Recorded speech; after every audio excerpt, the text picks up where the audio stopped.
Bom dia, pessoal. Hoje nós começaremos a aula de uma maneira diferente. Eu quero apresentar a vocês uma situação-problema e vamos refletir um pouco sobre essa situação-problema. A situação-problema é a seguinte: uma aplicação rende 2% ao mês em regime de juros compostos.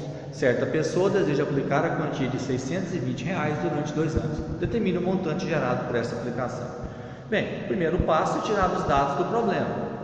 É um problema típico de matemática financeira, onde você está trabalhando com a rentabilidade, uma capitalização envolvendo juros compostos. Então aqui eu vou representar o capital pela letra C, R$ 620, o tempo pela letra T, que é o período que o dinheiro ficará aplicado, 2 anos, o qual eu vou fazer a conversão para meses, que corresponde a 24 meses, e o porquê dessa conversão? Estou trabalhando com uma taxa de 2% ao mês, como dito no problema. Então, a taxa é 2%, vou calcular a taxa unitária, 2% é 2 dividido por 100, que corresponde a 0,02. Bem, então temos aqui agora a expressão matemática do juro composto. Montante é igual a capital, que multiplica 1 mais I elevado a T. Então eu tenho que montante é igual a 620, que multiplica 1 mais 0,02 elevado a t. O que eu fiz aqui foi somente a substituição dos dados dos quais eu tirei da situação problema. Montante é igual a 620, que multiplica 1 mais 0,02, que corresponde a 1,02. Isso elevado a t, que vai ser trocado por 24. Então, eu tenho, dando sequência, eu tenho que montante é igual a 620, que multiplica 1,6084, 1,6084, que é a potenciação de 1,02 elevado a 24. A gente teremos várias casas aqui à direita, mas eu vou considerar 4 casas. E realizada essa multiplicação, eu tenho que o montante é de R$ 997,21. O que isso quer dizer? Que ao aplicar R$ 620 a uma taxa de 2% ao mês durante 2 anos, que corresponde a 24 meses, após esses 2 anos de aplicação, eu vou retirar R$ 997,21. Bem, até o momento nenhuma novidade. O que nós trabalhamos aqui foi um exercício típico, um exercício prático, que envolve a aplicação de um capital a uma taxa durante um período em regime de juro composto, que é aquele que a gente chama juros sobre juro. Simples, tranquilo. É um conteúdo relacionado às séries anteriores, então nenhuma novidade aparentemente. Vamos dar destaque a essa expressão utilizada para o cálculo do montante.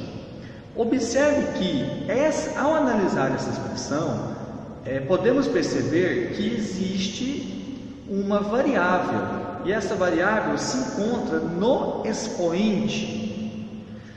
Observe que a variável t, que é o tempo, que podemos dizer assim que quanto mais tempo o dinheiro ficar aplicado, mais ele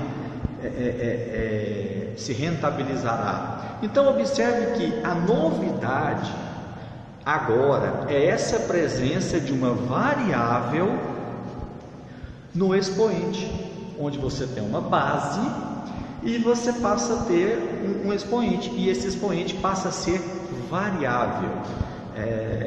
Essa característica de você ter uma base elevada a um expoente, onde esse expoente se torna variável, é o que nós chamaremos de função exponencial. Esse é o tema da nossa aula.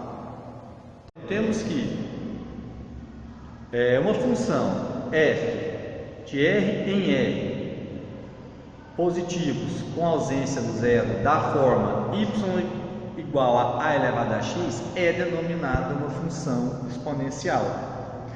Observe que a precisa ser maior que zero e diferente de 1.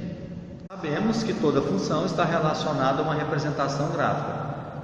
Temos 2 gráficos para funções exponenciais, um crescente e um gráfico decrescente. Vamos falar um pouco do gráfico da função exponencial crescente. é uma função exponencial onde o a é maior que 1. Observe a lei de formação, y igual a elevado a x. Já vimos que isso aqui é uma lei de formação de uma função exponencial. E o a maior que 1 configura um gráfico nesse formato. Observe aqui o exemplo de uma função exponencial, y igual a 2 elevado a x.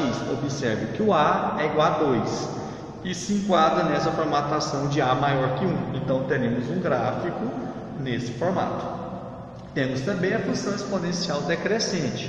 Observe que o gráfico da função exponencial decrescente é diferente. Observe: crescente e decrescente.